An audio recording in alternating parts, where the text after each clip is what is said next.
City India news Telugu. Welcome to city India news. రాష్ట్రంలో కాంగ్రెస్ ప్రభుత్వం ఏర్పడ్డ 3 నెలల్లో ప్రజలు రైతులతో వ్యతిరేక ఏర్పడిందని మాజీ ఎమ్మెల్యే రాజేందర్ రెడ్డి అన్నారు. నారాయణపేట జిల్లా కేంద్రంలోని మున్సిపల్ పార్క్ వద్ద నిర్వహించిన రైతు దీక్షలో పాల్గొన్నారు. దీక్షను ఉద్దేశించి మాట్లాడారు. రైతులకు ఇచ్చిన హామీలను నెరవేర్చాలని డిమాండ్ చేశారు. క్వింటాల్ వరి ధాన్యానికి బోనస్ 500 రూపాయలు చెల్లించాలని, పంట నష్టపోయిన రైతులకు ఎకరాకు 25,000 పరిహారం ఇవ్వాలని, రైతుల రుణాలు మాఫీ చేయాలని అన్నారు. రైతుల హామీలు మరిచిన ప్రభుత్వం కేవలం రాజకీయాలపై దృష్టి పెట్టిందని విమర్శించారు.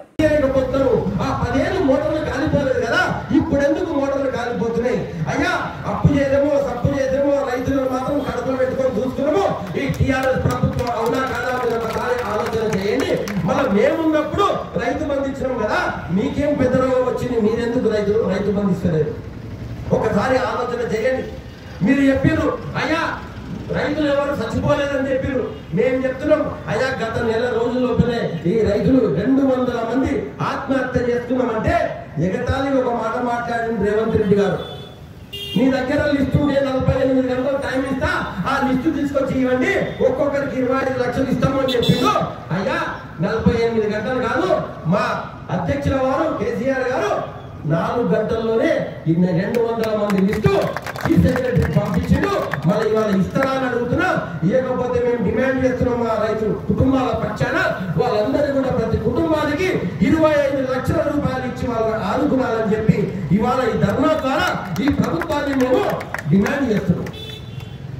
ఎట్టి పరిస్థితుల్లో ఏదైతే ఉందో ఇక్కడ ఉన్న రైతులందరూ కూడా చెప్తున్నా, అయ్యా ఎట్టి పరిస్థితుల్లో ఈ రైతు కొనుగోలు కేంద్రాల్లో 500 రూపాయలు బోనస్ ఇచ్చిన దానిలో మనం పోరాడాలి. ఆ బోనస్ ఇస్తేనే వాళ్ళకు ఎలక్షన్లకు రావాలని చెప్పి వాళ్ళ కరాఖండి వాళ్ళ ముక్కు మీద మనం చెప్తే కానీ, వాళ్ళ ముఖం మీద మనం చెప్తే కానీ వాళ్ళు దీన్ని గట్టిగా తీసుకోరు. లేకపోతే ఏమనుకుంటే మేము ఇట్లే అబద్ధాలు చెప్తుంటాం. ఎందుకంటే మన ముఖ్యమంత్రి గారు ఒకసారి చెప్పారు, టీవీలో చెప్పారు, అయ్యా మేమేం చేయాలి, వాళ్ళు అబద్ధాలు చెప్తేనే ఓట్లు వేస్తారంటే అందుకే నేను కూడా అబద్ధం చెప్తున్నా అని చెప్పి మన రేవంత్ రెడ్డి గారు ఒకసారి టీవీలో చెప్పింది. మీకు అందరికీ తెలుసు. ఈ 120 రోజుల కాంగ్రెస్ అబద్ధానికి ఇప్పుడు మనం ఒకసారి బేరేజ్ వేసుకురాలి. 2014 కన్నా ముందు కాంగ్రెస్ ప్రభుత్వం ఉన్నప్పుడు రైతులు ఇలాగే రోడ్డు మీద కూర్చునే వాళ్ళు. కరెంటు కోసమని, నీళ్ళ కోసమని, ఫర్టిలైజర్ కోసమని, మందు పిండి సంచుల కోసమని లైన్లు కట్టి నిలబడేవాళ్ళు. 10 సంవత్సరాలు ఎప్పుడు కూడా తెలంగాణ వచ్చినాక మన టీఆర్ఎస్ ప్రభుత్వ హయాంలో రైతు ఒక్కరోజు కూడా రోడ్డు మీదకి రాలే.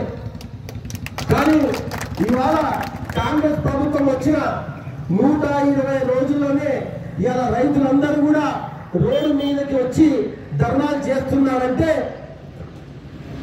కాంగ్రెస్ ప్రభుత్వం ఒక రైతు వ్యతిరేక విధానాన్ని ఎలా ఉన్నదో ఒకసారి మీరు అందరూ ఆలోచన చేయండి. ఆ రోజు అందరూ నమ్మిండ్రు, అరే కేసీఆర్ 1 లక్ష రుణమాఫీ చేయమంటే 4 ఏళ్ళు చేసిండు, ఈయన ఒక్కసారి 2 లక్షలు చేస్తానంట అని నమ్మిండ్రు. కేసీఆర్ గారు ఎకరాకు 10,000 రైతు మంది వేస్తే ఈయన 15,000 వేస్తానంట అని నమ్మిండ్రు.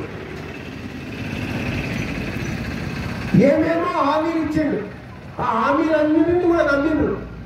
కానీ ఇవాళ ఏమైందయ్యా అంటే రైతు బంధు ఏదైతే మనం ఎలక్షన్ల కన్నా ముందు నవంబర్ 27 రోజుల పని వేయాలని చెప్పి మనం డబ్బు అప్పు తీసుకొని వచ్చి 7,480 కోట్లు మనం ఏదైతే ఖజానాలు నింపి మనం రైతు బంధు ఇవ్వాలని చెప్తే ఆ రోజు ఇది ఎలక్షన్ వస్తుంది, ఎలక్షన్ కోడ్ ఉంది, ఇవ్వద్దని చెప్పి మీరు ఆ రోజు ఎలక్షన్ కమిషన్ కు మీరు ఫిర్యాదు చేసి ఆపించారు.